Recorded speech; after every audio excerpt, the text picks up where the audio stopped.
Terima kasih kembali Anda menyaksikan segmen Market Buzz pemirsa di Power Breakfast, dan kami akan melanjutkan perbincangan melalui video conference bersama dengan Mas Radit Krisna Pradana, Equity Research PT Kanakahita Solvera. Kami tampilkan ya data saham pilihan yang sudah kami rangkum dari Kanakahita Solvera berikut ini.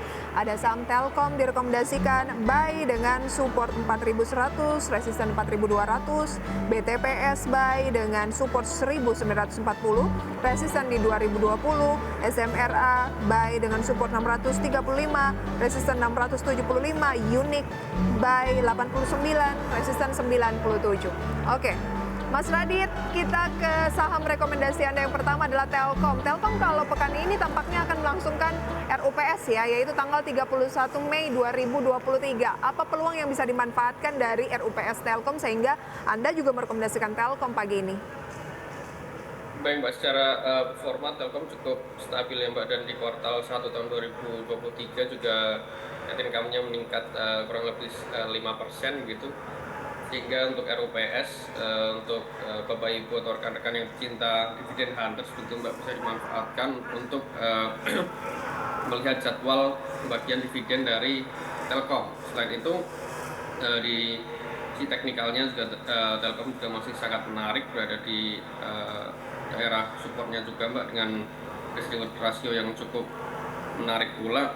Hingga support terdekat ada di 4.100, kemudian support utama di resisten terdekat di 4.200, closing kemarin Jumat di 4.130 dengan target penguatan mid to long term dari kami di level 4.500 rupiah Mbak. Namun perlu diwaspadai ketika mungkin pembagian dividen untuk rekan-rekan yang trading atau swing trading gitu Mbak, biasanya ada sedikit jebakan ketika setelah come date dividen. Mungkin bisa masuk di setelah come date atau di ex date, karena biasanya harga akan turun dulu setelah come date dividen dari Telkom. Oke. Mungkin itu Telkom. Ada ratio dekat 4.100 sampai dengan 4.200, long term 4.500. Strateginya kalau optimis ya bisa masuk di current price begitu ya pembukaan perdagangan pagi hari ini. Tapi kalau mau lebih murah mungkin bisa setelah cum date-nya ya. Karena biasanya di situ harga sahamnya akan turun setelah informasi mengenai dividen, di mana usulannya adalah dividen 80% dari laba bersih. Oke, itu dia untuk Telkom. Kemudian BTPS juga masuk dalam radar rekomendasi dari Anda. Seberapa menarik saham BTPS? BTPS menurut kami saat ini masih menjadi hidden gem gitu ya Mbak, di emiten perbankan atau di EDX Finance, karena suku bunga juga masih tertahan di level 5,75%, yang artinya menjadi dampak positif terhadap emiten-emiten perbankan, dan 4 big caps perbankan juga cukup solid baik dari performa, kinerja keuangan, dan pergerakan harganya. Dan kami menemukan BTPS ini secara year to date masih minus, dan kami lihat secara fundamental tidak begitu banyak perubahan Mbak dari tahun lalu, sehingga masih stagnan dan stabil secara performa. Namun kami melihat ada penurunan harga yang terus menerus terjadi, sehingga untuk pecinta value investing kami melihat BTPS cukup menarik secara mid to long term, dengan target terdekat atau target mid to long term dari kami di level 2.500 hingga 2.600 Mbak, dan saat ini juga berada di area supportnya.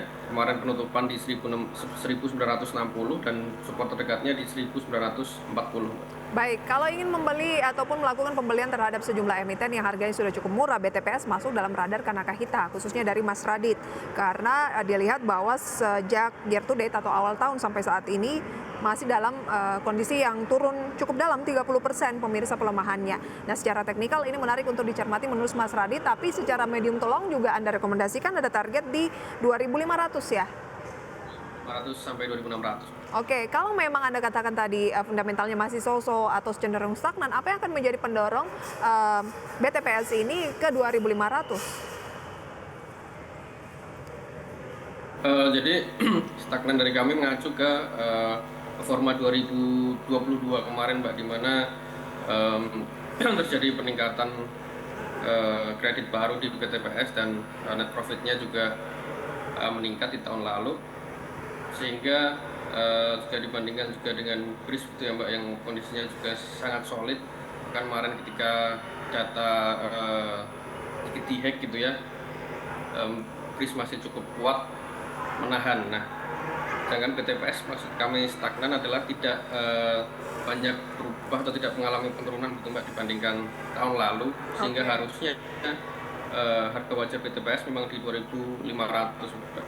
Oke, artinya masih mampu mempertahankan kinerjanya meskipun di tengah gempuran sentimen yang seharusnya negatif, misalnya suku bunga yang akan mempengaruhi terhadap kredit perumahan dan lain sebagainya, tapi dia mampu bertahan begitu ya. Apalagi di tengah sentimen ada kemungkinan suku bunga akan mulai landai begitu ya.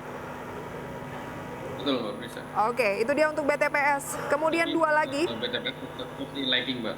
masih lagging. Baik. Lagging sehingga masih tinggi ya. Oke, baik di posisi-posisi saat ini ya untuk BTPS.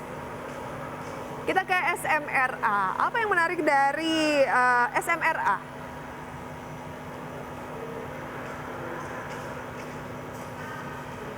Mas Radit, bisa dengar suara saya dengan jelas? Oke, pemirsa, kami akan berusaha untuk kembali Iya maaf Mbak, menghubungi. Iya, putus-putus barusan Mbak. iya ini ada kayak kendala teknis, tapi udah oke tampaknya Mas Radit. Kita lanjutkan Sumarekon Agung nih, properti kayaknya udah mulai dilirik ya.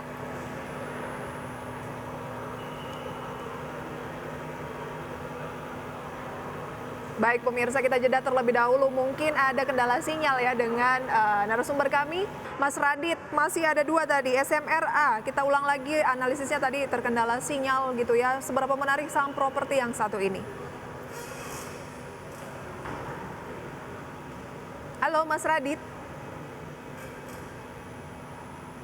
Sebelum masuk ke SMRA kami mungkin melihat. Iya, halo Mbak. Ya, silahkan. Aman ya.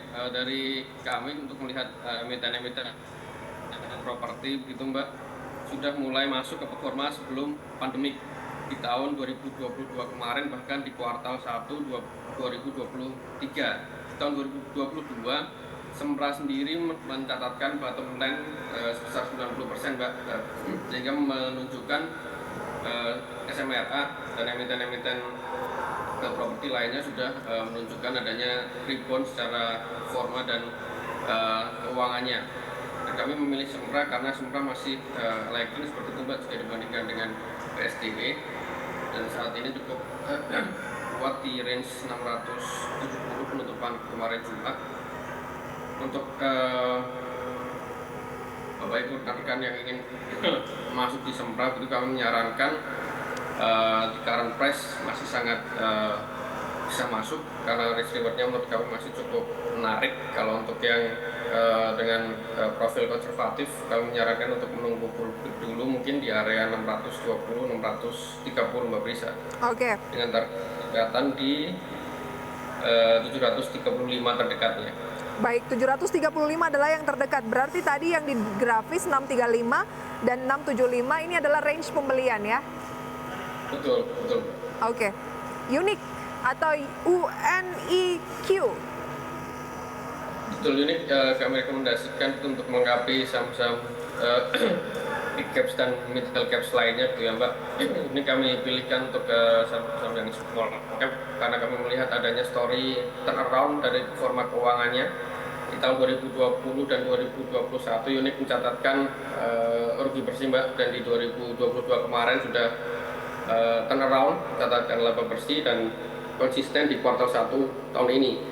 Dan kalau kami melihat atau mungkin secara teknikal dan istilahnya fundamentologi seperti yang Mbak ya, secara dalam satu pekan terakhir itu di candle weekly-nya cukup solid, candle penguatan dan volumenya, artinya peningkatan yang terjadi selama seminggu terakhir ini dari Unik itu menunjukkan memang sudah didominasi didominasi oleh buyer di Unik saat ini. Oke, berbicara Dan mengenai kami lihat mid to long term mungkin terdekatnya di 150 Mbak. 150 ya? Betul. Resisten terkuat saat ini di level 97. Oke, kita lihat Unik dalam beberapa pekan terakhir juga terus mengalami kenaikan pemirsa year to date atau dari awal tahun sampai dengan saat ini. Unik ini sudah menguat 57%. Berbicara mengenai emiten small cap, lagi hangat juga nih Mas Radit soal BEBS atau BEPS begitu ya. Yang ARB, auto reject bawah sehari tiba-tiba pre-closing langsung lompat dengan nilai transaksi sekitar 22 juta, tapi auto reject atas begitu ya. Apa sih tanggapan Anda soal BEPS ini atau emiten sejenis yang market cap-nya lumayan kecil? Mbak, secara profile seperti itu Mbak, memang small caps itu lebih high risk, high return gitu Mbak, sehingga possibility untuk mungkin dari ARB ke arah atau sebaliknya itu cukup uh, besar seperti itu ya, dan kami menyarankan untuk Bapak Ibu dan rekan-rekan semua untuk masuk di sini saat masuk. Kemudian yang kedua fitnya, karena small cap kita tahu fluktuasinya sangat tinggi dan tidak menutup kemungkinan di data yang disebutkan Mbak Prisa tadi yang terjadi pada PBS, dan PBS mengalami rebound gitu ya Mbak, karena saat ini juga berada di area supportnya, sehingga cukup make sense kenapa mereka rebound setelahnya dibanting seperti itu ya, karena jika kita lihat penurunan dari tanggal 3 Januari hingga saat ini bisa dibilang seperti penurunan seperti garis lurus gitu ya Mbak, dan memang ini harusnya rebound dulu untuk membuat lower high seperti itu sebelum PBS menurut proyeksi dari kami akan kembali membuat lower low atau membuat level low yang lebih rendah dari level saat ini di sekitar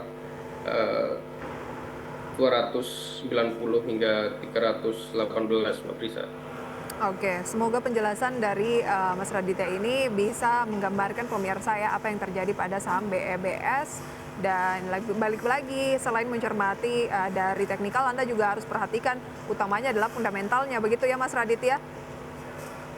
Oke. Betul Mbak Prisa. Kita ke pembukaan perdagangan pemirsa, data dapat Anda saksikan di layar televisi Anda. Kalau Anda punya data RTI pemirsa ya, juga bisa Anda cermati data selengkapnya, di mana berdasarkan data yang kami peroleh saat ini, indeks harga saham gabungan tercatat bergerak pemirsa pada teritori positif, berusaha untuk tetap berada di posisi psikologis 6.700 begitu ya, meskipun masih naik turun ke 6.600-an pemirsa, saat ini bergerak naik 0,12%, 8 poin. Kemudian pemirsa, berdasarkan data beberapa detik yang lalu atau sesuai dengan yang ada di layar, beberapa saham yang cenderung masuk dalam kategori top gainers adalah DILD, GoTo pemirsa, BRMS, Buka, BBCA, UNTR, Adaro, Bank Mandiri, dan juga Antam. Top losersnya pemirsa adalah IMAS, Laju, Hill, S Hardware, BBRI, pemirsa itu yang masuk dalam kategori saham-saham top losers pada pembukaan perdagangan pada pagi hari ini.